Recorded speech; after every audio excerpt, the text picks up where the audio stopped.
This is the Secret Life of Mold podcast. Craig, I got to stop you right here. I'm not really sure if I can move forward. I'm not sure if I can move forward with this podcast. I know I just got on, but I just have to tell you guys, like, it is freezing in my house right now. Like, look how I'm dressed. Like, it is definitely, it's like 50 something degrees in here. And I don't know why it's like this, but at least I guess it's no shave November, and I got this little beard thing. Is that what's going on there? Is that helping keep you warm? It's beardish. I feel like it's beardish. It's not like Brandon beard, but it's yeah. I was gonna say we're at the beginning of the month here, so you obviously just got started. It's true. It's true, but it is cold. It's a really weird day. Like, yeah, my kid's very last football game. It's freezing in my house. Like, everything just doesn't seem like. I think we're gonna get through this, row, but I think we're gonna see how it goes. I think we can get through it together if we all put our heads down and I do like it. I do like it. Sorry, Craig. Carry on. Well, I just can't wait till our last episode and see how that fills in there. Yeah. Stay tuned. Stay tuned. There you go. If there was any reason to stick around. Beard-ish Volume 2 is next week, right? Yeah, there you go. I'm not sure I'm going to be able to tell the difference between you and Brandon, though. I'm going to have to. By then? One of you guys might have to wear a hat or something. That's a tall tree. Oh, there we go. I like it. Well, gentlemen, let's just jump right in. Today, I'm super excited to have both Brandon Apple, who is the COO of Mold Inspection Sciences, as well as Mike Marshall, CEO of Mold Inspection Sciences Texas, back with us. Last week we had a great episode, great stories. Really looking forward to doing that again and just kind of revisiting some of what we touched on last week. And the different types of samples that we provide. We want to dive into the standard sampling, which is what we perform on a regular basis, and just really kind of get an idea of what the benefit is and the importance of testing and sampling is. We call it sampling. It's microbial laboratory analysis. We're gonna get into the different types that we provide and the importance of those. So let's just jump right in, gentlemen. Yeah, I'm excited. Definitely. Right, definitely. Thanks for having us again. Well, I guess I'll jump in and you use the term standard sampling. What do we kind of mean by that? In my opinion, that's some of our more traditional samples, the ones that have been kind of the staples for a long time. They're kind of, again, the traditional way. I don't know how else to say it. It's been in the bag of tricks for a long time. As with everything, there are, positives and negatives to each type of sample. Or I shouldn't even say negatives, just more so, they're not any of them. None of them are a tell-all, let's say. So it's important to understand what each one is and what it tells us. And on the flip side of that, what does it not tell us? So, but again, traditional sampling, standard sampling, that's what we're going to dive into today. And I'll just start with probably the most well-known type of sampling within the industry is probably air sampling. It's really, what are we doing with air sampling? We're trying to determine whatever mold spore types and concentrations might be within the air in that space at that time. So how do we do that? We use a very specialized air pump to draw air through what's referred to as a spore trap. And a spore trap, I kind of just refer to it as, think of it as like a filter. It's going to collect particulate from the air. Included in that would be mold spores and things like that. So in environments where, we're, for example, trying to find a hidden mold source, we would utilize air sampling. If those counts were to, for example, come back really highly elevated in combination with excessive water damage, excuse me, that would be indicative that we have a potential hidden mold source there. Also, another really common scenario is we have visible mold and we want to know, hey, is this mold affecting air quality? And if so, to what degree? That can really play into our recommendations in the end, in the fact that if we have excessively high airborne counts, we're going to assume that contents potentially need to be cleaned. Even, more so would be, hey, do we have cross-contamination of adjacent areas? That's really important to understand. So again, we're starting to determine that this one end of the spectrum is what is our air quality within this space at this time. So that's kind of a broad overview. There's important things to keep in mind with air sampling, though. You know, kind of the myths and misconceptions is what I'll call it. You know, they've been for a long time missold as kind of a tell-all, and I see this a lot in the real estate industry. Is, you know, you'll have a home inspector come in and he'll do his thing, which is different than what we're doing for sure. He's kind of looking at general electrical problems and things like that. But then they might offer, hey, and I can also do an air sample in the center of the house and tell you if we have a mold problem or not. That is absolutely not quite how an air sample works. You know, they're just not a tell-all. They do tell us what's in the air at the time, but it's not going to tell us if we have a mold problem or not. The reality of it is you can literally have a mold issue, but that mold source not be actively sporulating or sending spores into the environment.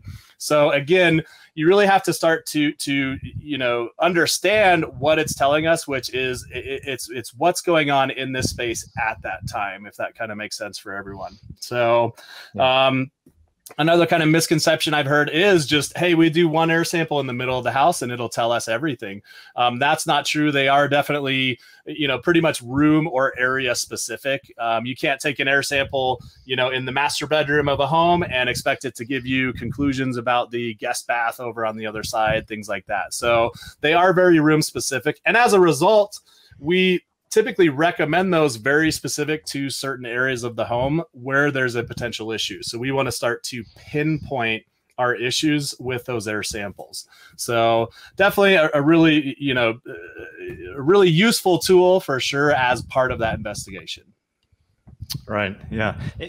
Another misconception I think that I've heard is, you know, air sampling is really not relevant. You know, we hear that occasionally. You know, people will do some research on mold inspections and assessments, and they hear that air testing isn't necessary. It's not accurate. It's not, you know, what we know for doing this for a long time is that there are times where an air sample may not show a problem. Exactly like you said before, Brandon, as far as, you know, air testing doesn't always pick up spores if the colony of mold is not sporulating. Yeah. But we also see on the flip side that sometimes we get a few of those marker spores that come up in those air samples, and it may not be at a really highly elevated level, but it's enough to tell us, hey, we really do think there's something going on that just isn't visible. Yeah, absolutely. So we truly believe that air testing is it's data that can be very definitive and very useful oftentimes, and sometimes it's not, but it's part of that big picture that for sure. We're looking at the total analysis of a home, which includes the sampling, includes the visual assessment by a certified mold inspector who's doing moisture testing, identifying those areas that we suspect there could be mold growth. Yeah.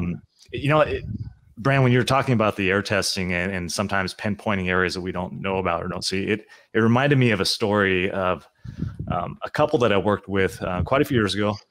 I did an assessment for them, and this home was a beautiful home, probably 4,000 square feet, newer home. Very good condition. Obviously had been prepared for the sale as well. They'd gone through and done some painting and cleaning, and it was just a really clean home. In fact, I really didn't find any red flag conditions at all. So I didn't really have strong recommendations for sampling in certain areas. But my clients, they had a previous mold problem. They were relocating, I believe, from another state. So they had been through mold remediation. I believe that one of them actually had some sensitivities as well. So they were really concerned about mold. That's why they brought us in. Even though I didn't find any suspect areas, they wanted some air testing in the home. And I said, sure, let me know, what you want to do. I kind of gave them some ideas of good locations for a representative sample, or what we call a screen for mold, which is several. They ended up doing about 8 air samples, and I was kind of blown away. We got the results, and the lab results really they were just very definitive in the fact that there's highly elevated mold spore counts in every single one of those air samples. Wow. No doubt. And I'm just like scratching my head, like, well, now what do I tell them? Because I have no idea where it's at. And the reality is, they went back to the seller, and the seller didn't believe. They thought that the air testing wasn't accurate, and there couldn't be mold in this home. It's perfect, And they even brought in their own consultant and did a visual inspection. They didn't do the testing like we did, but they did a visual inspection. They're like, no, this home doesn't have a mold problem. Well, clients decided that, they, without the seller willing to really dig deeper and figure out what's going on, that they weren't going to move forward with the sale, and they didn't. It killed the deal, so to speak. But I worked with them again. They brought me in on another home, and they actually told me that they found out later on that the home had significant water intrusion through the windows. So the builder, they had a construction defect in the insulation of the windows, and it was allowing water to seep in. But it wasn't enough volume of water to show itself on the inside as showing for water damage or even moisture, really. Yeah, no doubt. But just one of those examples of, had they not done that air testing, they would have bought somebody else's problem, and potentially it could have made them sick without even knowing for quite a while that there was actually a mold problem per se. Yeah, so no doubt. That's an example of when air testing is very definitive, and it really shows us the bigger picture of what's going on in a structure. Even if we don't see it with our own eyes. Yeah, for sure. When nothing's visible. Yeah. Well, I got something to say, but I'm not kidding you. It is freezing in this house. Oh my gosh. Do some jumping jacks. But you guys, I think I need to. Like, I was like, it is freezing in here. Anyway, one of the things you guys touch on that's really, really important is making sure that we define what that sampling strategy looks like, right, to the client. It's not just about going in and running a bunch of samples. That's not going to get you the best answers. Can you run samples that give you different answers than if you find something that's conducive to mold growth? Absolutely. And especially, when you have a client reported issue and you explain that to them, like, hey, I wouldn't normally have recommended a sample in here. However, you reported these things to me. And, it's all about that sampling plan, right? Going in with a strategy and not just coming in. There was that, 60 Minutes or something like that on mold investigations. And one of the guys that was on there, they nicknamed the sampler, right? And like his strategy was to just come in and like, oh, what's going on in your house? Oh, yeah, well, we have these things. All right, well, we're just going to run, 31 samples throughout these areas or whatever. And then if any of those come back, then I'll come back and investigate those areas. Like, it's like the exact opposite of what you should do. Yeah, right? exactly. Like you come in and you do the investigation and you find out, areas that are conducive to mold growth. Yeah. And then we come up with the sampling strategy. It's like not this like predetermined strategy based on square footage or number of rooms. Right. And that's the key term, strategy. It is based on what we're finding, and we are, pinpointing, hey, this is why I'm recommending this type of sample in this environment. That's the key term for sure. Yeah, so, exactly. Yeah. And, I think that's one of the things, both of our companies kind of pride themselves on is, doing the right thing because it's the right thing to do. And every home is just so different. You have to come up with that specific individual, unique strategy for every single home and every single situation. There's not this like cookie cutter method that this is going to cover every situation where, I've seen in the past, some other assessors that we come in on the backside of have kind of done that, and we get called in to come clean up the mess, right? Yep. So anyway, more often than I'm going to stay warming up over here, and you guys continue on. Keep with it, Mike. We're going to start doing some jumping jacks. Don't let it. I'll try. I'll do my best. Absolutely. That won't be a distraction at all, Mike. Yeah. No problem. Yeah. For sure. All right. Well, let's move on to the next type of sampling, Brandon. Surface sampling. Yeah, surface sampling. That one is really commonly used, is very, very beneficial. Surface sampling, what is that most commonly used for is when we visually see what appears something that might be mold growth, and we're going to try and really get some of that and transport it to the lab in one of the various methods of collection. Surface sampling, there's really three most common methods, I would say. The best for the lab definitely is what's considered bulk sampling. Now, that's a bit destructive. We would literally need to cut a piece of that material that contains what we think is mold and take that from the property and then transport it to the lab. Why is that a really good way of doing it? I think in the last episode, we kind of joked about us geeking out on stuff. Well, when we can send a bulk sample to the lab, those technicians, they're looking at it in its, in its true form. It's, hey, this is what it looked like in the house, and I get a whole piece of it in my lab, and they kind of geek out on that because it's going to be the most accurate way for them to analyze that sample. So those are really great, not always relevant or possible. We don't just randomly cut into people's drywall and stuff like that if it's not the right scenario. Another really common type would be tape lift sampling. It's pretty much like it sounds like. We use a somewhat specialized piece or a tape lift that actually we place onto the material, and that's going to grab some of that potential mold growth. We put that on a slide and then send that into the lab from there. So that's another really good method. Another really common one would be what's considered swab sampling. If you think about it, it's kind of like a sanitary Q-tip where we're placing that on the potential mold source and collecting as much of that as we can. Then that's put into a transportation media, and we ship that off to the lab. And then from there, they're going to start to they're going to tell us, hey, this was or wasn't mold, and if it is mold, what type of mold it might be. As I'm sure you guys can imagine, the type of mold can really differentiate our recommendations. There's definitely lots of different types of molds, and depending on substrates and things like that could really change our recommendations. But also a really important thing to remember is just because it might look like mold, it doesn't necessarily mean it's mold. I know we briefly touched on that on the last episode, but even us as trained inspectors, there's a lot of, dust and debris and lint and things like that can really just have the patterning, have the look and the appearance of mold. But, us not having microscopes for eyes, we really rely on the lab to definitively say if it is or isn't mold. So really a super, important part of the process is, hey, is this in fact mold? And if so, what type might it be? So really good sampling right there to keep in mind. Yeah, that's an important point you just hit on right there with, us and you talking about the other side of things when we get negative results. Because when we see an area that has mold-like substance or what we determine to be a mold-like substance, we recommend a surface sample, and then we also recommend an air sample in that area. And the reason for that, and we've seen it, hundreds of times where, the area that's on the outside, the exterior of whatever substrate is, the drywall, the window ledge, whatever, that comes back or has come back with, no mold spores in it. But we take an air sample in that area because obviously something was happening there for all that to collect right there. And then we get a hit on a different, or even non-existent type of mold that was in that surface sample.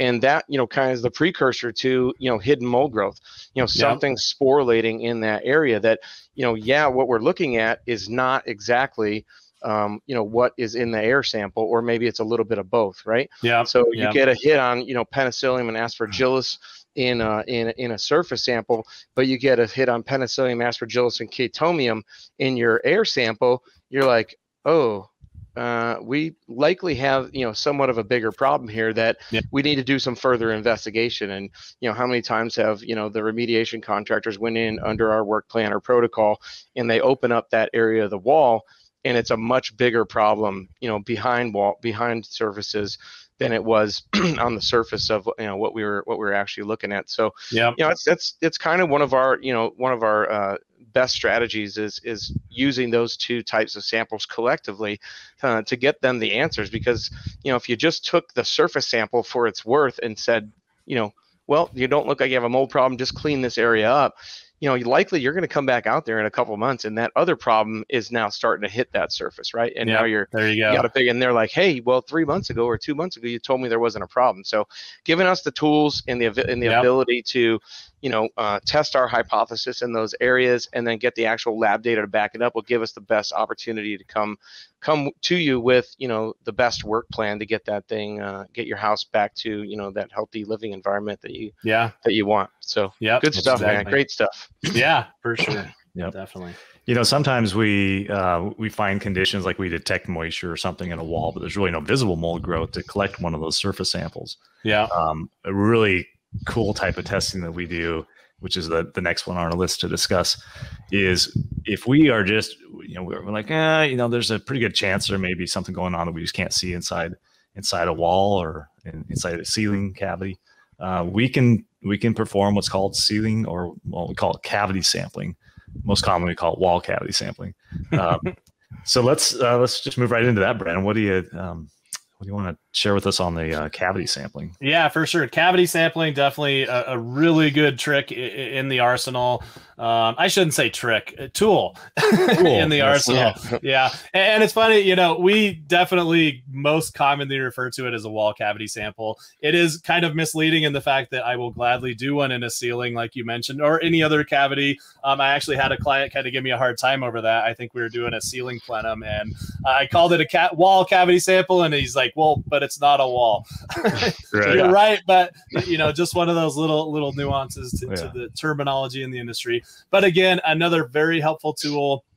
You know, we have water damage at a space. You know, we don't have any visible growth. We want to know, hey, you know, is there a likelihood for hidden growth in here? Aside from an air sample, that's where a cavity sample can become really beneficial. Again, one of the ones on the more a little bit destructive side of things, we do have to put a small hole into the drywall. I kind of prepare people just by, you know, hey, it's about 3/8 of an inch, you know, similar to the size of a large picture hanger or picture anchor. So we do have to put a hole into the surface. And then we stick in essence, a tube within that space. And we hook, similar to what we use on the air sampling, we hook a spore trap up to that. And then we're going to draw air from within that space. And again, we're capturing particulate, potentially mold spores included.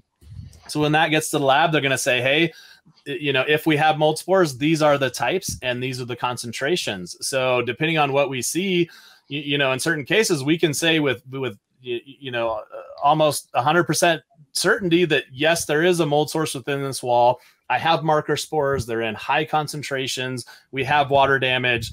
That kind of sells the story. So again, just another one of those tools in the arsenal when it comes to sampling, really helps us determine, you know, what might be going on. Again, it's another data point. The more data we have, the more we really thrive on that. The more data we have, the more defined recommendations I can give you.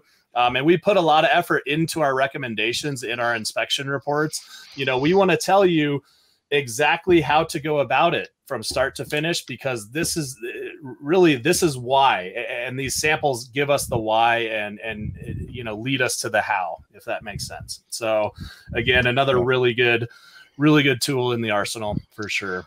And you know, one of the tools that we, you know, have kind of changed our vision a little bit on, in the fact that, you know, we do somewhat of a more aggressive type sampling when we do a wall cavity. But one of the reasons that it happened was, you know, we had a home where we got, you know, negative air sample results in a standard air sample, but the client's daughter was, you know, just experiencing these highly allergenic responses in a certain area of the home, and we're trying to help them get to that solution, trying to figure out what that is.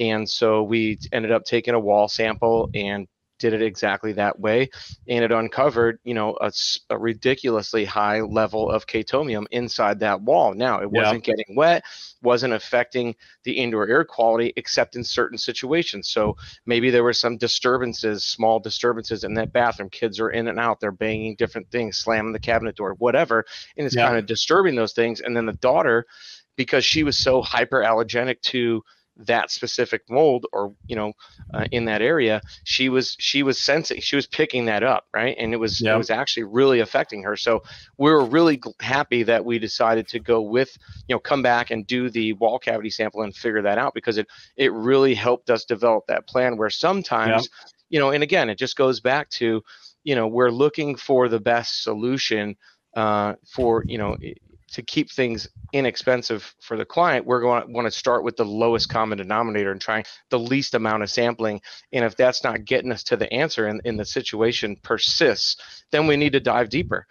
We need to figure out what that is, you know, and that's exactly what we did. And so, you know, the wall cavity sample and the way we take it now really was beneficial in uncovering that. And so, yeah, I mean, it's, you know, again, like you said, it's just another tool in your arsenal. Do you always default to using a wall cavity sample? No, that's not the first step normally, but it is one of the steps that we can use if we're still not getting the answers and getting that home to exactly where we need to get it to remove and build back, right? So yeah, no doubt. Yeah, that's a great example. example. Just want to share that. Yeah. Yeah.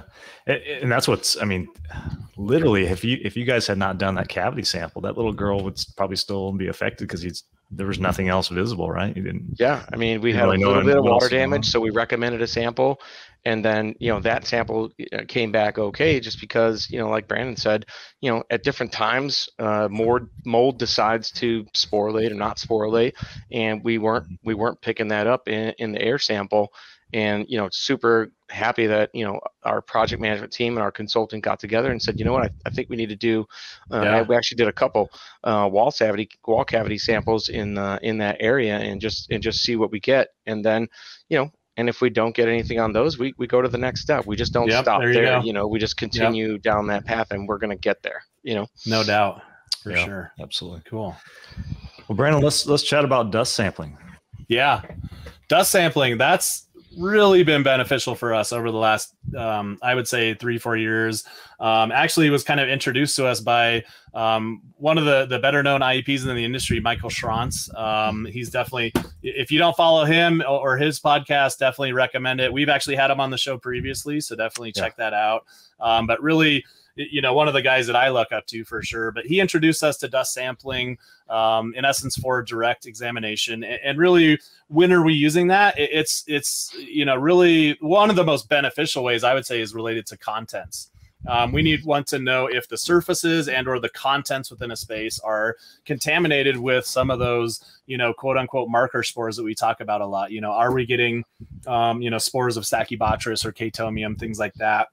So really beneficial in the fact that I like to use the example of like upholstered items. We can vacuum those items and collect dust from within them, and then have them analyzed for the presence of some of those spores that might lead us to say that this environment is contaminated. So that can be really beneficial on the initial investigation. On the post-clearance end, we definitely incorporate those into our, in essence, our SIRS protocol, which is for some of our more hypersensitive clients. A normal post-clearance, it's going to involve visual assessment of the space, moisture detection, also, air sampling. That's kind of a minimum on the post-clearance. But we then go this next level on these post-clearance scenarios with a dust sample. We're literally going to use an electrostatic cloth throughout the space and collect any potential particulate. Again, we're looking for the mold spore side of it, and we're going to send that to lab, and they're going to tell us, hey, you have normal conditions. Hey, that's what we want. Or, hey, we have some contamination in the space that still needs to be addressed. So dust sampling, again, another really, important tool for us. It definitely helps us look that next level deeper on these projects. And again, through the course of our investigation, as we're building that strategy, as the inspector sees that might be beneficial, they're going to incorporate it into, hey, here's how we're going to determine if what I'm seeing is affecting this or affecting that. You used the term earlier, Mike, we're trying to confirm our hypothesis. That's the inspector's job, is start to form a hypothesis of what's going on. And the sampling is that scientific method to help us confirm or deny that. So it's really, again, geeking out real hard in my head. Right. This is what I do. Yeah. For sure. So. And I think it's important too for the audience to know that we use an independent laboratory for that analysis. Yeah, we're not doing that analysis ourselves. We're actually doing the data interpretation. So we're looking at the lab's analysis, and then we do our own professional level interpretation.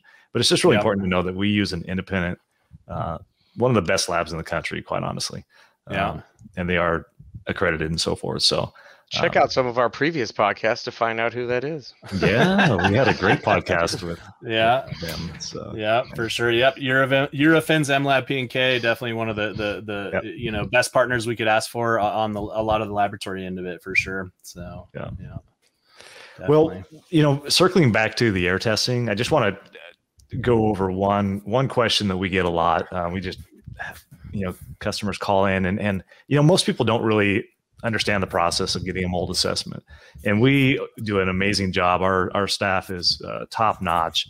Our customer service representatives are very, very well trained and educated. In fact, I think if most people called other companies after contacting our company, at Mold Inspection Sciences, I think they would find that just our staff is amazing. Yeah, absolutely. We try to educate. That's a big part of what we do. And some of that starts with that initial call when they first call into our office. And we try to explain the process and the assessment and the sampling strategy and kind of how that all works. And one of the questions we get a lot when we're talking about air testing is we always let our clients know that, in order for us to really be able to analyze the indoor air samples, we need to know what are the types of mold that are in the outdoor environment that could be influencing the inside. And that's what we call an outside control sample or a baseline sample. Yeah. And we try to, educate people on that. It's kind of a difficult one for people to kind of wrap their brain around. But, Brandon, why is it important to have that control sample? Yeah, definitely. Like you said, definitely one of those things that's super important to it. And really how I start to explain it to people is, believe it or not, mold is a natural part of our environment. It's been here long before us. It'll be here long after us. Mold is let's say a natural part of our outside environment. What does it do? Is it breaks down dead organic material. It's really just part of the ecological life cycle. So as a result, airborne mold spores are expected to be outside. They're always outside. We're potentially always breathing them in. And as a result, those spores naturally infiltrate our homes. Every time we walk inside, we're carrying mold spores with us. Our homes, believe it or not, as tight as they build them nowadays, they still breathe with the outside air to some degree. They're just not our homes are not a bubble. So we expect there to be some degree of mold spores in every home. How do we start to determine what's normal for that day and time is what's going on outside at any given time. And then we said, that's our comparison point is, hey, this is what we have going on outside. Are we starting to see spikes in the concentrations or the types of molds as compared to that? Really, without that, you're kind of just shooting blind because our outside conditions definitely fluctuate. It could change due to weather conditions, temperature, wind. There's so many factors. The time of year. I'll actually, interestingly enough, right now, I've been noticing this trend over the past month or so. We operate in Seattle and Portland. Obviously, Craig, you're out in Portland there. I've seen a huge spike in Penicillium aspergillus types of molds in our outside samples. And as a result, we're starting to see that reflect into our inside, the insides of our houses. Just to give you an idea, I'm seeing, well, let's say the average for the Pacific Northwest, which I use that term very loosely. There's no true average, but you could say it's about 250, 260 spores per cubic meter. We're seeing on a regular basis counts up into the thousands, if not up closer to 10,000 spores per cubic meter. Wow. Why? What time of year is it? It's fall. The leaves are on the ground. It's wet out. Things are starting to degrade and things like that. So this isn't surprising, let's say. I will note, though, it's been a higher jump this year than years past. So again, another one of those things we're looking at as a trend. So yeah, not surprising that it's elevated. Surprising that it's elevated that high. Yeah, exactly. That's a big number. Yeah, exactly. So. Yeah, sure is. Well, gentlemen, this has been another entertaining episode of The Secret Life of Mold. Mike, you okay over there? You warm enough? I'm just dying for you to say let's go because I'm going to start a fire and hopefully somebody's downstairs making me some hot cocoa. I can't feel my fingers right now. So for reference, Mike is in Texas. I hope everybody noticed his banner. Right. So it shouldn't be surprising that a little bit of chilliness is bothering him. He just forgot to turn his furnace on this morning, right? Yeah. I don't turn it on. I tell my kids, if you're too warm, then take some clothes off. Or you're too cold right now, put some clothes on. So I have to follow suit. That's what I had to do. There you go. Lead by example. That's right. If only my kids lived with me anymore. Yeah. Hey, one thing before we close though, real quick, I just wanted to point out that we touched on getting to the proper solution, and it's not always a mold issue that's causing some of the health issues that we got going on inside, but we do start there, and if we have to rule that out that it's not that, we do a multitude of testing, and we're committed to getting you back to that healthy living environment that you deserve. This is to our listeners, and we can basically I'll probably shoot myself in the foot here, but we can basically test for just about anything that we feel we might be causing some of those issues. So, reach out to us and let us help you get to that healthy environment that you deserve. It's your home. You should feel safe there. And if something in there is getting you sick, call Mold Inspection Sciences or Mold Inspection Sciences Texas, and we're going to get you that solution. There you go.